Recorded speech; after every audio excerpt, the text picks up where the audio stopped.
दोस्तों एक बार फिर स्वागत है आप सभी का हमारे चैनल पर। और इस वीडियो में हम बात करने वाले हैं सेंट्रल यूनिवर्सिटीज के ऑफर्ड कोर्सेज, उनके डोमेन क्या कैसे सिलेक्ट करने हैं और क्या एलिजिबिलिटी के क्राइटेरियाज हैं, ताकि जो बच्चे परेशान हो रहे हैं इन यूनिवर्सिटीज को लेके या कोर्सेज को लेके या डोमेन सिलेक्शन और एलिजिबिलिटी को लेके, तो उनकी हेल्प हो जाए। आखिर तक देखना है दोस्तों में, शेयर भी करना है और चैनल सब्सक्राइब करना है ताकि ऐसी जानकारी सीयूटी से रिलेटेड मिले, यही सबसे पहले।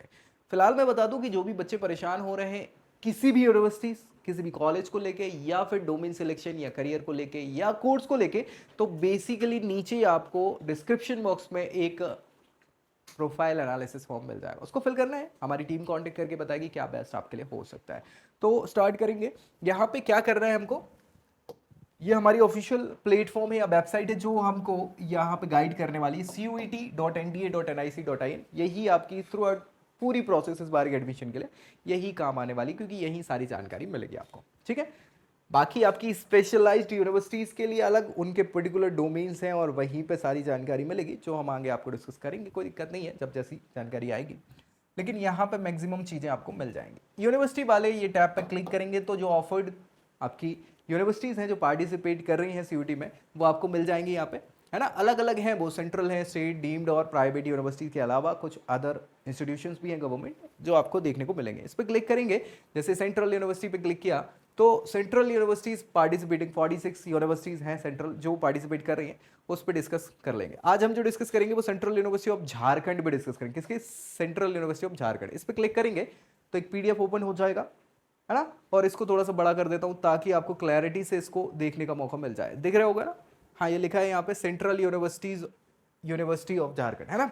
हाँ, अब इसमें देखोगे आप तो यहाँ पे सीरियल नंबर है जिसकी कोई जरूरत नहीं है। डिग्री बता देंगे आपको कि कौन सी डिग्री है प्रोवाइड करा रहे हैं, उसमें प्रोग्राम कौन सा ऑफर कर रहे हैं, क्या डोमेन आपको सेलेक्ट करना है और एलिजिबिलिटी के क्राइटेरिया इनने क्या रखे हुए हैं, है ना। यही तो हमको जाना है, तो बस एक एक करके अपन डिस्कस कर लेते हैं। देख रहे हो, बहुत बढ़िया। चलो यहाँ से मुझे लगता है चीजें क्लियर हो जाएंगी। चलो ठीक है। हाँ, अब देखो भैया, बीएससी प्रोग्राम ही कंडक्ट करा रहे हैं।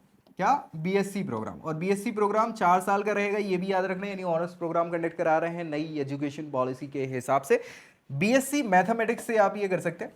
और इसके लिए क्या चाहिए? इसके लिए आपको फिजिक्स डोमेन में होना चाहिए, जो कि 322 है सब्जेक्ट कोड। केमिस्ट्री 306 है। और तीसरा ऑप्शन है मैथमेटिक्स या अप्लाइड मैथमेटिक्स, इसमें से कोई एक। 319 इसका सब्जेक्ट कोड है। बस तो बढ़िया है, 3 सब्जेक्ट इन्होंने बता दिया कि ये 3 होने चाहिए, बाकी 2 कुछ भी हो सकते हैं। एक जनरल एप्टीट्यूड टेस्ट ले लो, एक लैंग्वेज ले लो, तो 5 मैक्सिमम इस बार अपन ले ही सकते हैं ना सब्जेक्ट। ये 3 होने चाहिए इसमें, यानी PCM। बढ़िया। इसके लिए क्या करना है, आपके लिए एलिजिबिलिटी क्लास 12th आपको पास करनी है साइंस स्ट्रीम से, इक्विवेलेंट होना चाहिए उसके। मैथमेटिक्स आपने एज अ सब्जेक्ट पढ़ा हो, ठीक है। 55% का मिनिमम क्राइटेरिया इन्होंने रखा हुआ है जनरल EWS कैटेगरी के बच्चों के लिए, और रिलैक्सेशन मिल जाएगा 5% का SC ST OBC NCL PWD category वाले बच्चों। कोई दिक्कत? लगभग यही एलिजिबिलिटी क्राइटेरिया सभी में होने वाली है, तो इसको ध्यान से पढ़ लेना। ठीक है भाई, कोई दिक्कत? बढ़िया। चलो अगला एक और बीएससी प्रोग्राम आपको मिल जाएगा 4 ईयर का, लाइफ साइंसेज से रिलेटेड ये ऑनर्स प्रोग्राम है। लाइफ साइंसेज में, किसमें? लाइफ साइंसेज में, जिसके लिए physics, chemistry, biology, biological science, biotechnology, biochemistry, यानी PCB आपको as a subject domain opt करना है। सेम टू सेम क्राइटेरिया देखने को मिलेगा। 55% क्लास 12th में होना चाहिए, साइंस या बायोलॉजी फील्ड से आपने पढ़ाई करी हो। और ये जनरल EWS कैटेगरी के लिए है 55%। 5% का relaxation SC ST OBC NCL और PWD कैटेगरी के लिए होने वाला है। सेम क्राइटेरिया सभी में रहेगा, है ना, याद रखिएगा। बीएससी एक प्रोग्राम और ये कंडक्ट करा रहे हैं, फिजिक्स के लिए ऑनर्स प्रोग्राम रहेगा, जिसमें PCM आपका होना चाहिए as a subject domain. Same criteria आपको देखने को यहाँ पे मिल जाएगा। बीएससी केमिस्ट्री से करा रहे हैं ऑनर्स प्रोग्राम, जिसमें आपका सेम PC और M अप्लाइड और PCM या फिर B यानी biology, biological science, biotechnology, biochemistry, इनमें से कोई एक ऑप्ट कर सकते हैं। सेम क्राइटेरिया है, 12th क्लास पास करनी 55% से जनरल EWS कैंडिडेट को। बाकी रिजर्व कैटेगरी को 5% का रिलैक्सेशन मिल जाएगा, कोई दिक्कत नहीं होगी। या तो आप मैथमेटिक्स फील्ड से हो या फिर बायोलॉजी यानी PCM हो या PCB आपने लिया हो, तो बिल्कुल चल जाएगा। ठीक है। केमिस्ट्री के बाद हम बात करें तो ये ज्योग्राफी से भी बीएससी प्रोग्राम ऑनर्स कंडक्ट करा रहे हैं, जिसके लिए ज्योग्राफी या जियोलॉजी 313 सब्जेक्ट कोड है और जनरल एप्टीट्यूड टेस्ट आपको रखना होगा, यानी 2 बता दिए, बाकी 3 आप कोई भी रख सकते हो, ठीक है। और सेम क्राइटेरिया आपको देखने को मिलेगा एलिजिबिलिटी का, कोई अलग नहीं है, बस इन्होंने ये कहा है कि ज्योग्राफी आपने पढ़ा हो सब्जेक्ट में तो बेहतर रहेगा, है ना। कंपलसरी हो या फिर ऑप्शनल सब्जेक्ट भी रहा हो तो चल जाएगा।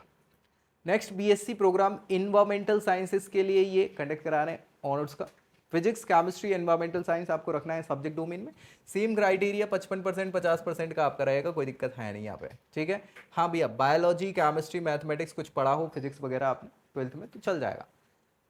फिर आते हैं बीए प्रोग्राम। बीए प्रोग्राम आपके 4 साल के ही हैं ये। कुछ हैं लैंग्वेज प्रोग्राम, जैसे चाइनीज लैंग्वेज से आप ऑनर्स कर सकते हैं।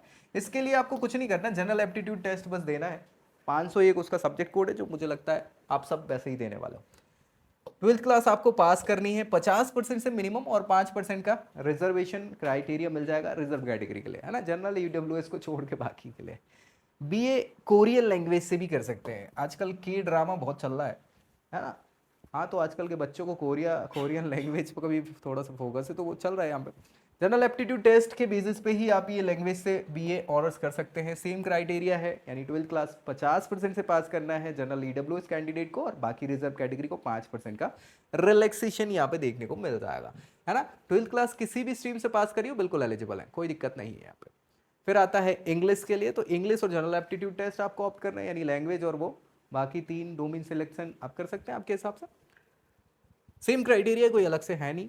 हिंदी लैंग्वेज से भी बीए प्रोग्राम ही कंडक्ट करा रहे हैं, इसमें हिंदी और जनरल एप्टीट्यूड टेस्ट सिलेक्ट करना है, बाकी सेम एलिजिबिलिटी क्राइटेरिया है। मास कम्युनिकेशन से आप बीए कर सकते हैं ऑनर्स प्रोग्राम, जिसके लिए आपको मास मीडिया, मास कम्युनिकेशन होना है एक सब्जेक्ट में। 318 सब्जेक्ट हो रहे हैं, ये जनरल एप्टीट्यूड टेस्ट 501 रहेगा, तो वो आपको रखना है। सेम क्राइटेरिया एलिजिबिलिटी का रहेगा 50 और 45% वाला। बीए प्रोग्राम आप देखेंगे तो एंथ्रोपोलॉजी से ऑनर्स कर सकते हैं, जिसके लिए एंथ्रोपोलॉजी और जनरल एप्टीट्यूड टेस्ट आपको ऑप्ट करना है, सेम एलिजिबिलिटी क्राइटेरिया रहेगा।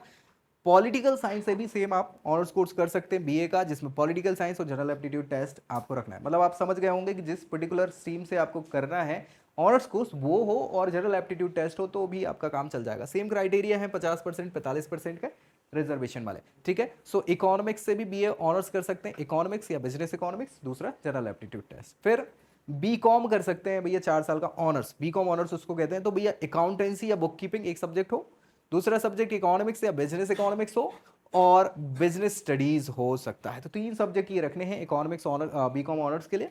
और सेम क्राइटेरिया है 50% का, जिसमें इन्होंने बताया कि 12th क्लास में आपने कम से कम कॉमर्स लिया हो, इकोनॉमिक्स पढ़ा हो, मैथ्स लिया हो, कंप्यूटर साइंस पढ़ा हो, फाइनेंस या फाइनेंस मार्केट मैनेजमेंट वगैरह कुछ कुछ पढ़ा हो, एलिजिबल रहेंगे, कोई दिक्कत नहीं है। टेक्नोलॉजी के कोर्सेज भी ये आपको झारखंड यूनिवर्सिटी जो है सेंट्रल यूनिवर्सिटी ऑफर करी है। तो टेक्नोलॉजी कोर्स जो है कंप्यूटर साइंस इंजीनियरिंग सीएसई, ये ऑफर कर रही है। 4 साल का ये प्रोग्राम रहता है, जिसके लिए पीसीएम, है ना, आपको as a subject domain opt करना है और 12th क्लास पास करना है। किससे भैया? मैथमेटिक्स, केमिस्ट्री वगैरह आपने फिजिक्स लिया हो 12th क्लास, यानी पीसीबी पीसीएम वाले हो। 45% का इनने ये क्राइटेरिया रखा है, समझ रहे हैं। और अगर रिजर्व कैटेगरी से तो 40% में भी मिल जाएगा, मतलब और क्या चाहिए आपको। वैसे जनरली टेक्नोलॉजी के कोर्सेज जो हैं वो जेई से मिलते हैं, लेकिन आप समझ रहे हैं कि ये सेंट्रल यूनिवर्सिटी आपको ऑफर कर रही है सीयूटी के बेसिस पे भी। टेक्नोलॉजी के कोर्स है सिविल इंजीनियरिंग से, सेम क्राइटेरिया है, कोई अलग से है नहीं। सेम इलेक्ट्रिकल इंजीनियरिंग से भी ये आपको टेक्नोलॉजी कोर्स ऑफर कर रहे हैं, ये भी सेम आपके डोमेन और एलिजिबिलिटी क्राइटेरिया है। टेक्नोलॉजी कोर्स मेटलर्जी और मटेरियल इंजीनियरिंग से, ये कोर्स आप देखेंगे तो मुझे लगता है कि बहुत कम जगह पे आपको सॉरी देखने को मिलता है ना, मेटलर्जी और मटेरियल इंजीनियरिंग का। तो ये कर सकते हैं, इससे तो अच्छा खासा ऑप्शन आपको मिल सकता है। माइनिंग इंजीनियर वगैरह की पोस्ट निकलती हैं बहुत सारी। तो फिजिक्स, केमिस्ट्री, मैथमेटिक्स और अप्लाइड मैथमेटिक्स के ऑप्शंस आपको ऑप्ट करने हैं एज अ सब्जेक्ट डोमेन। और सेम आपके क्राइटेरिया यहाँ पर एलिजिबिलिटी के हैं, यानी 12th क्लास आपको पास करनी है 45% से, जिसमें आपने मैथमेटिक्स, केमिस्ट्री, फिजिक्स वगैरह पढ़ाई करी हो। और बाकी अगर रिजर्व कैटेगरी से हैं तो 40% में भी काम आपका चल जाएगा। तो मुझे लगता नहीं कि कोई दिक्कत परेशानी होगी। ये इतने सारे ऑफर्ड कोर्सेज थे सेंट्रल यूनिवर्सिटी ऑफ झारखंड के। अब भी कुछ डाउट अगर बचता है तो कमेंट जरूर करिए, ताकि रिजॉल्व किया जा सके। दोस्तों को शेयर करना है, चैनल सब्सक्राइब कर लेना है। बाकी कोई समस्या परेशानी सीयूटी से रिलेटेड आ रही है तो नीचे प्रोफाइल एनालिसिस फॉर्म फिल करना नहीं भूलना है। तो फिलहाल इस वीडियो में इतना ही, अगली वीडियो में अगली जानकारी के साथ मिलेंगे, तब तक के लिए जय हिंद।